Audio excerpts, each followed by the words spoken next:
Olá, amigos da Leandro Stormer, eu sou Thiago Bizzi e esse é o Farol LS, referente ao pregão do dia 14 de outubro de 2015, quarta-feira. Vamos às movimentações do nosso mercado. Temos aí na tela o gráfico do índice Bovespa. No pregão de ontem, a gente teve um forte movimento de queda, que foi a maior queda do ano, né? Essa queda reavivou o cenário, né, de movimentação lateral entre o topo em setembro, que faz resistência por volta dos 49.300 pontos, e o fundo, que já vem sendo testado há muito tempo, né, por volta dos 44 mil pontos. Então a gente tem aqui uma movimentação lateral. O candle de ontem, sendo um candle bastante forte, tendo sua mínima perdida, provavelmente indicaria a continuidade do movimento de queda. Isso ocorreu hoje e era o esperado que ocorresse, né? Porque a correção que se iniciou, e ficou muito claro que o candle de ontem, né, dificilmente se encerraria no próprio candle de ontem. Ela é muito curta no tempo. Ela tinha alcançado aqui uma zona de alvo, né, na retração de 0,382 e na LTB rompida, mas ela é muito curta no tempo, e tendo essa média móvel de 20 períodos aqui próxima, provavelmente a média atrairia os preços. Hoje os preços chegaram até a média móvel de 21 períodos, mas tá com jeito até da gente continuar esse movimento coletivo. Entrou bastante volume na ponta vendedora. Se o mercado prosseguir nesse movimento de queda, o próximo patamar de alvo fica aqui na retração de 0,68, essa última perna de alta, por volta dos 46 mil pontos. Existe ainda a possibilidade do mercado vir buscar o fundo aqui embaixo, tá? Que é um suporte importante. Tá? Bom, no mini índice, é importante salientar que houve troca de contrato, a gente saiu do WIN V15, tá? E viemos agora para o WIN Z15, então a gente está no início de contrato. A abertura de hoje se deu em torno da linha d'água de ontem. O mercado operou a primeira hora um pouco abaixo da linha d'água, acabou rompendo a linha d'água para cima, mas sem com isso gerar um cenário de compra por rompimento de linha d'água. O que a gente salientou no começo do pregão de hoje é que a forma como o mercado se comportou no início do pregão em torno da linha d'água sugeria um pregão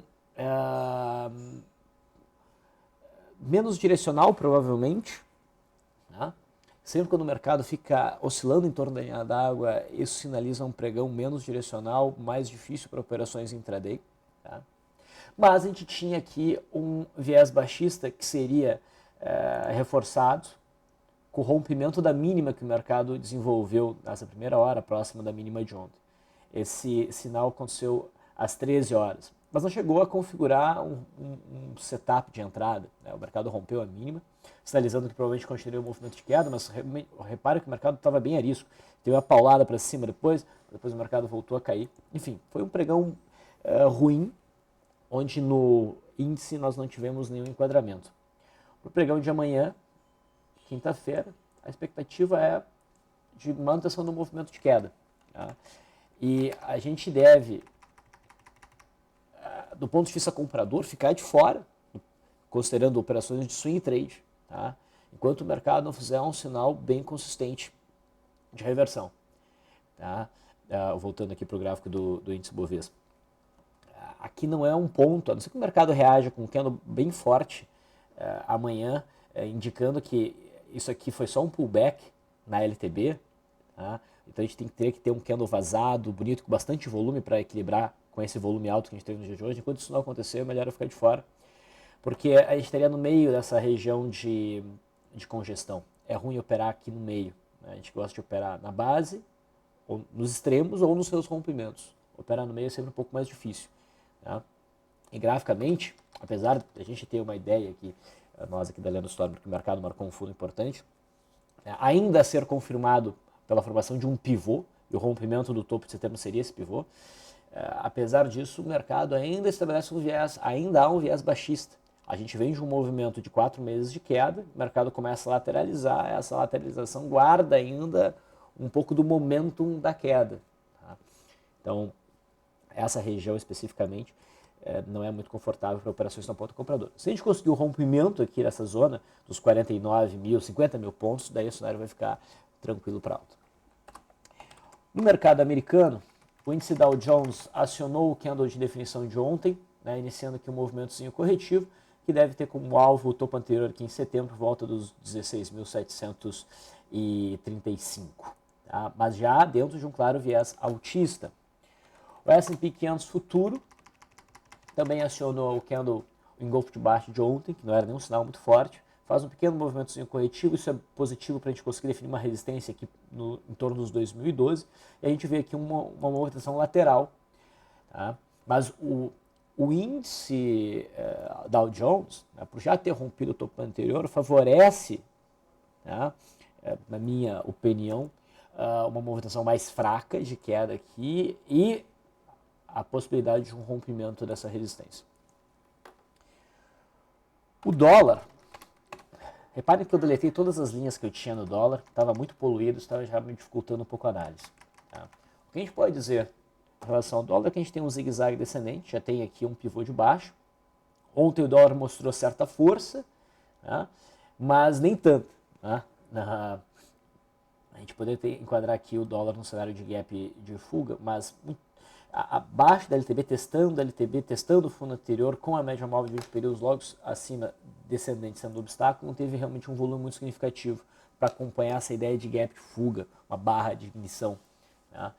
Então a gente não queria fazer nada. A expectativa era de retorno da pressão vendedora, isso aconteceu no pregão de hoje. A perda da mínima de hoje provavelmente retoma um movimento de queda, mas está difícil avaliar aqui no dólar onde é que seria o próximo patamar de suporte. Realmente não está fácil. A gente poderia fazer essa retração, né? A gente sabe que a gente está com a retração de 68 aqui, oferecendo um suportezinho, no que realmente foi um fundo, rompendo esse patamar, daí provavelmente projetaria o dólar para a zona aqui dos 3.400, 3.460, fazendo uma correção completa desta perna. Vou também fazer o desenho aqui de extensão de pivô, para ver se batem os valores. Vou deixar essas projeções aí para ver se nos ajuda no movimento do dólar aí nas próximas semanas. Tá? Mas como a gente viu no semanal, há espaço para o dólar fazer um movimento corretivo. Aí daí tu repara aqui pelo gráfico semanal que a média móvel de 20 períodos está mais ou menos na retração de 100% desse último movimento, essa última pernada de alta. Claro que a média vai subindo com o tempo, né? Mas ela atrai o preço para si. Tá? Então acho que esse movimento de correção do dólar ainda vai sustentar por algum tempo. O juro está bem perdido, ficou com uma cara autista ontem de novo, até poderia se pensar aqui num trade de gap de fuga, mas não teve volume. Pela movimentação que a gente teve aqui, ele mostrou que está bem errático, traiçoeiro, melhor era ficar de fora. E hoje a gente vê aqui, ao contrário do que poderia se esperar pelo candle de ontem, né, a gente teve um pregão de baixa. Então o juro está bem bagunçado, mas acho que já podemos dizer que o suporte a curto prazo mais significativo é a faixa aqui dos 15.190. Tá?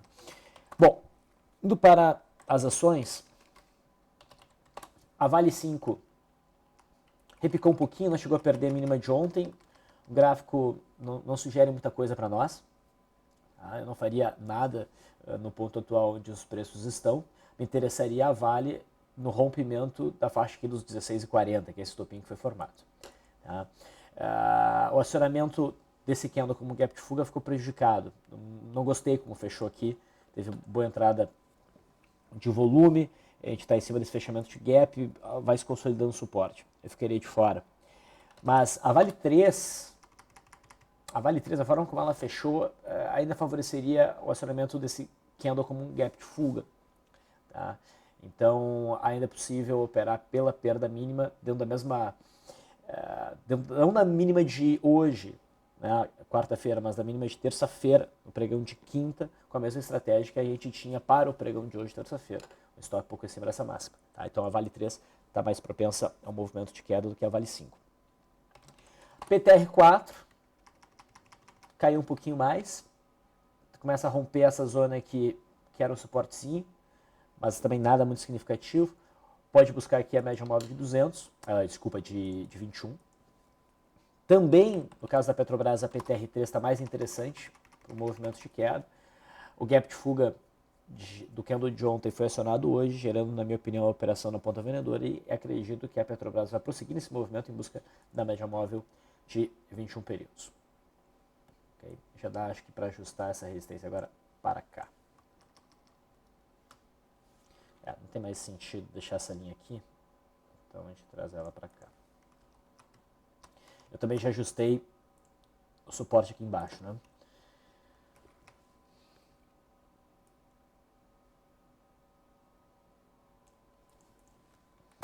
Setor bancário. O Bradesco faz um candle de indecisão no meio aqui da região entre a resistência e o suporte. Ainda favorece o movimento de queda. A perda dessas duas mínimas aqui provavelmente levaria o Bradesco a se aproximar desse fundo. Acho um pouco improvável que esse fundo seja rompido. Tá? A gente tem aqui um padrão de alargamento reto e já estaria na hora dos preços tentarem o rompimento dessa resistência.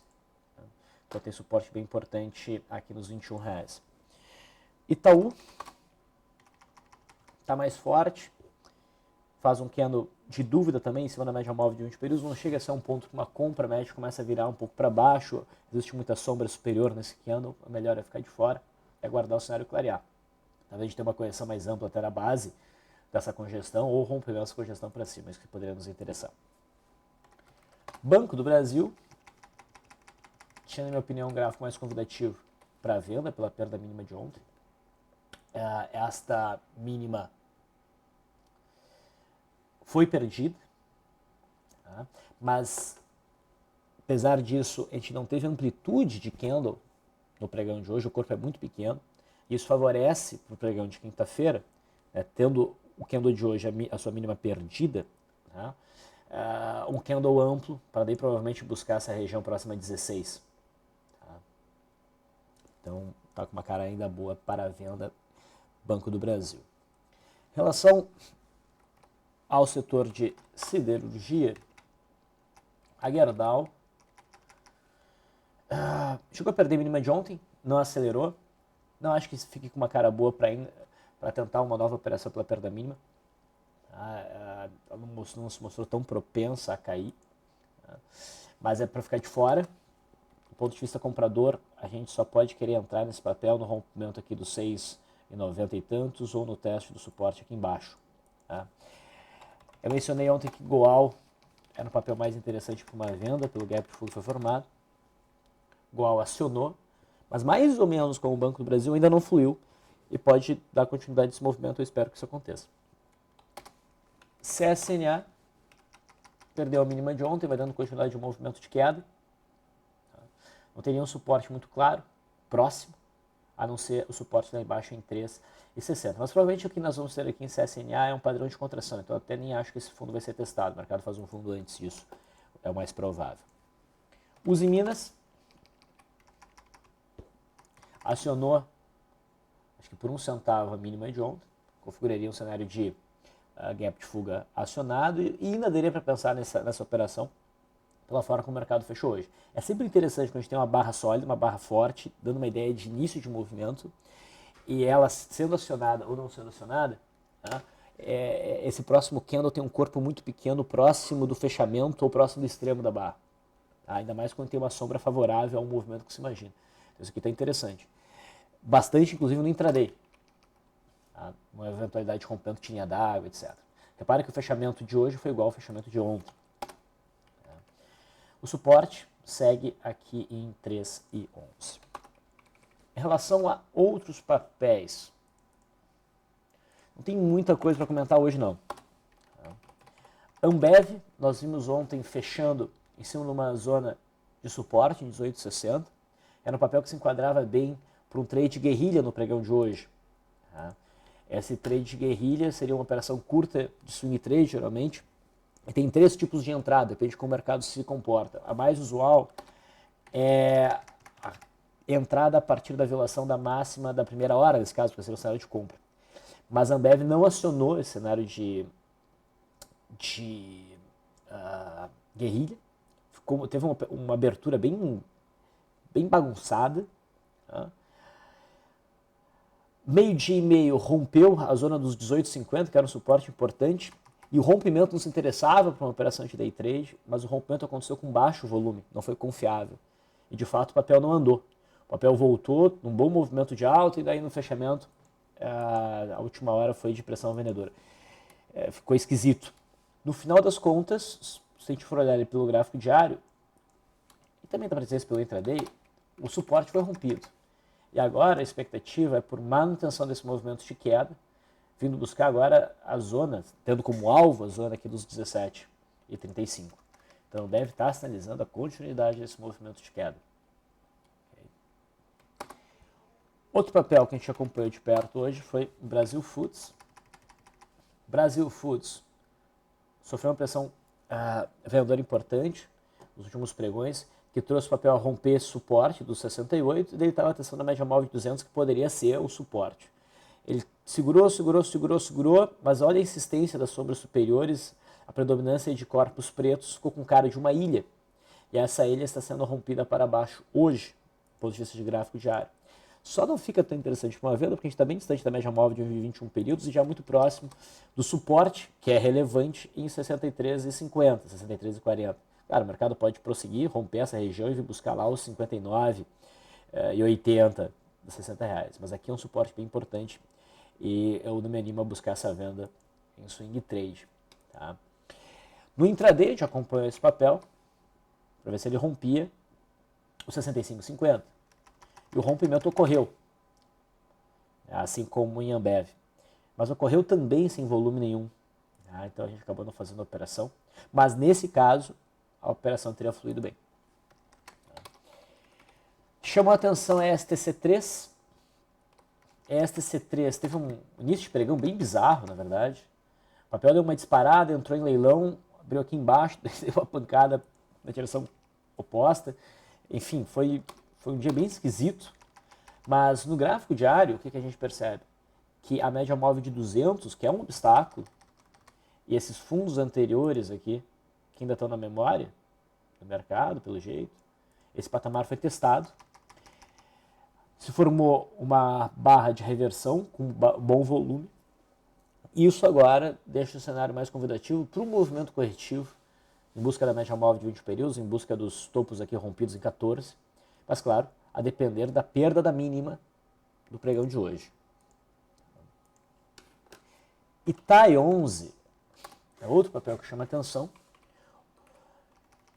Ontem já fez um sinal bem interessante, reversão, uma estrela cadente fechando na mínima com um corpo bem pequeno, tá? Com uma boa distância para a média móvel de 20 períodos, mas não havia testado, conseguido atingir a resistência aqui em 21,80. Então a perda mínima geraria um sinal técnico para uma venda? Geraria, tá? Mas é sempre melhor quando a gente não tem um alvo importante próximo desse sinal e que o papel está devendo o teste. Porque o mercado, na maior parte das vezes, dá um jeito de testar essa região. E hoje o mercado deu o jeito de testar essa região e, felizmente, não acionou o trade de venda aqui, senão a gente teria tomado um stop. Né? O candle de hoje é, de novo, um candle bem interessante de venda, mais interessante até, porque tem uma maior amplitude, bate na estrutura e o volume é maior. Então agora a perda mínima de TAI gera uma boa operação de venda. Uma boa operação, não vou dizer, vai gerar um bom sinal. Né? A boa operação depende, mas dá para pensar, sim, dentro dos modelos que a gente segue, numa venda para se buscar a região próxima aqui a 19,50 provavelmente. E basicamente foi isso que mais chamou a atenção do ponto de vista de gráfico diário. Eu mencionei que não tinha muita coisa mesmo. Tá? Do ponto de vista intraday, hoje a única operação que foi feita foi uma compra de barra elefante em Itaú. Logo no início do pregão, Itaú fez essa barra elefante, rompendo essas máximas aqui. Tinha um bom posicionamento, era um trade que valia a pena entrar. E essa operação foi estopada pela média móvel de 9, resultando aqui num prejuízo de 620. E depois disso, a gente não viu enquadramentos muito claros, eu também não pude acompanhar o pregão o dia inteiro, então ficamos só nessa operação. Mas o saldo segue bem positivo. Era isso, vou finalizando por aqui. Agradeço a audiência de vocês, até o pregão de amanhã.